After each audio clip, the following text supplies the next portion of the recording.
Hello and welcome to the Birds and Braves podcast. I'm Luke Winstel and thank you for tuning in to today's show where I'll be talking about the Atlanta Falcons and their game against the Rams. Now to start off, I'll give a scoring summary and look back at the game. In the first quarter, Matt Bryant hit a 29-yard field goal to put Atlanta on top 3-0. Atlanta was the first team on the board. Then Bryant followed that by hitting a 51-yard field goal to put Atlanta up 6-0. That second field goal from Bryant made him 2 for 2 on the day, and it capped off a 9-play for 57-yard drive, which took 4 minutes and 12 seconds. In the second quarter, Atlanta scored their first touchdown of the day on a Devonta Freeman 3-yard run. Matt Bryant's extra point was good. That put the Falcons at a 13-0 advantage over the Rams. The Rams countered in the second quarter with a touchdown of their own. Cooper Kupp caught a 14-yard pass from Jared Goff. Sam Ficken kicked it through the uprights for the extra point. 13-7 was the score after a 7-play, 79-yard drive. And then with 3 seconds left in the half, Sam Ficken kicked a 35-yard field goal to make it 13-10 and draw it within 3 points at the half. In the third quarter, Money Matt Bryant hits another field goal, a 25-yarder to put Atlanta up 16-10, Atlanta a 6-point lead. And then the only other score of the third quarter was when Bryant, with 19 seconds left in the quarter, hit a 54-yard field goal, capping off a 10-play, 45-yard drive. Then the final score of the third quarter was a Matt Bryant field goal with 19 seconds left in quarter number 3, when Bryant hit a 54-yarder to cap off a 10-play, 45-yard drive that took just under 5 minutes. That was a big field goal for Atlanta. It put them up 2 scores, leading LA 19-10. In the fourth and final stanza of the game, the Rams kicked a field goal, a 32-yarder from Sam Ficken, to bring it back within a score, 19-13. Then the final score of the game, Julio Jones sealing things off for Atlanta. Under 6 minutes to go, caught an 8-yard pass from Matt Ryan, who slipped as he was throwing it, and then Matt Bryant banged it through the uprights to make it 26-13. That capped off Atlanta's longest touchdown scoring drive of the day, 8 plays, 83 yards, and a 5-minute drive. That would be the final score, 26-13.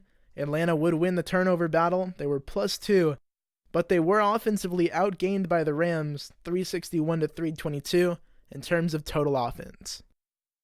The stat leaders from the game in terms of passing, obviously Matt Ryan, who's 21 for 30, so very efficient, a good completion percentage. Passed for 281 yards, a touchdown, and was sacked 3 times. He was under duress the entire night. I'll talk about the rushing and receiving leaders in just a few minutes. Defensively, Deion Jones led the team in tackles. He had 10 total, 7 of those were solo, and he had a tackle for loss. Keanu Neal was second on the team in tackles, had 8, 6 of which were solo. The team had 3 sacks. Atlanta got 1 apiece from Beasley, McKinley, and Campbell.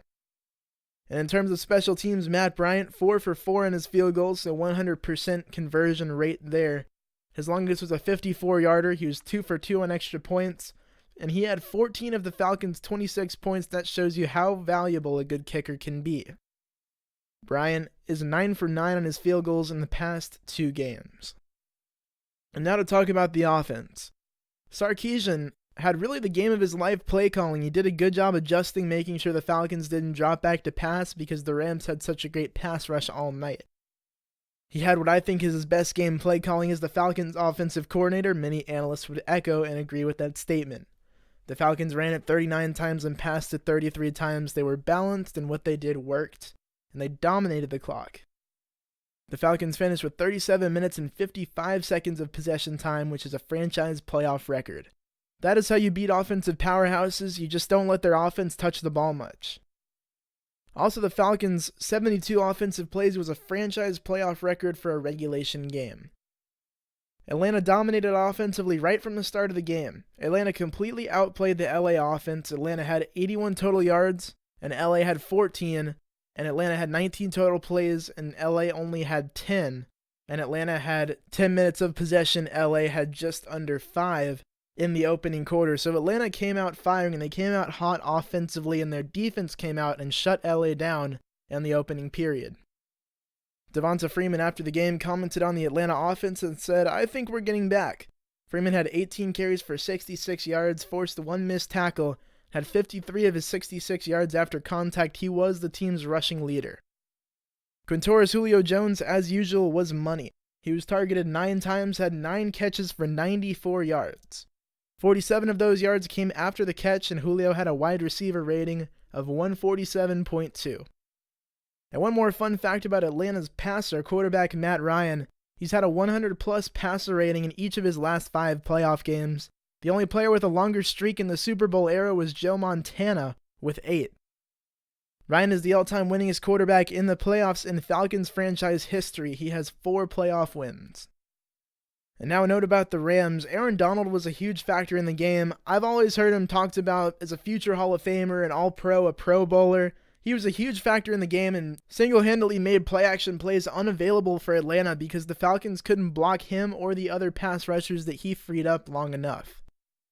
Donald had 10 hurries and 1 sack on 34 pass rush snaps and also 2 run stops. Donald had 10 hurries on 20 pass rush snaps in the first half. In the second half, on 14 pass rush snaps, had 0 hurries, so Atlanta did make good adjustments at halftime. Credit again to Sarkisian and the Atlanta coaching staff. And now defensively, Atlanta held the number 1 scoring offense in the NFL to 13 points. LA averaged 29.9 points per game this season. In their last 6 games, Atlanta's defense has only given up 16.3 points per game against the Rams, Panthers, Vikings, Saints 2 times, and Tampa Bay. 5 of those are playoff teams, all of those except Tampa Bay. The defense is really coming along. Additionally, Alford and the Atlanta defensive backs were terrific. Alford on 8 targets allowed 2 catches for 18 yards, had 2 pass breakups, and a 39.5 passer rating allowed. The Falcons' 2016 draft class on the defensive side of the ball had a good game. Jones, who many believe is the best Atlanta linebacker since Keith Brooking, had a 59.7 passer rating against versus LA in an 87.4 game grade. Keanu Neal was second on the team in tackles, Devondre Campbell had his 3rd sack of the year, and Grady Jarrett was a big disruptor in the middle all night long. All of those guys had good games. And now for the third phase, special teams. Andre Roberts and the special teams had a rough night. Atlanta was pinned back as far as field position goes for most of the night.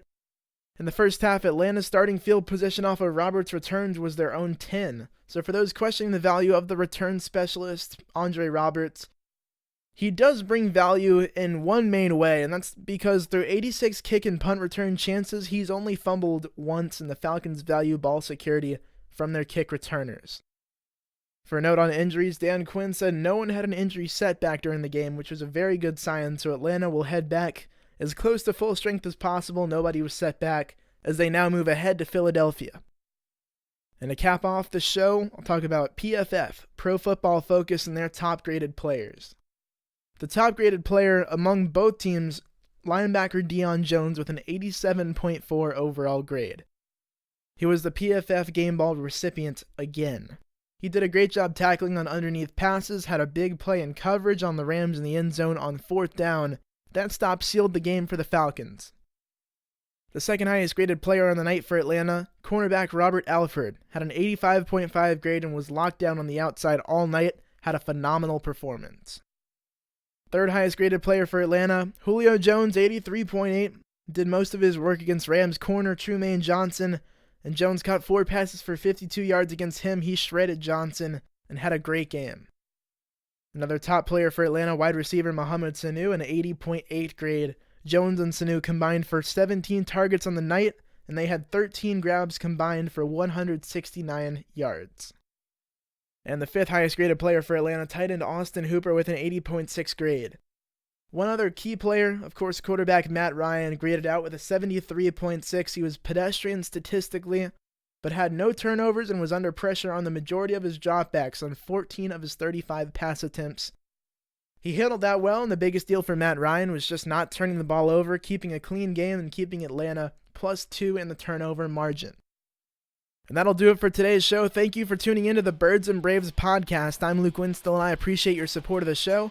I'll see you back soon with another one, but first be sure to check out the podcast on social media at BirdsBravesPod, on the internet at birdsandbraves.podbean.com, and also now on YouTube. The Birds and Braves podcast now has a YouTube channel, so please check it out, subscribe, and like. Thank you.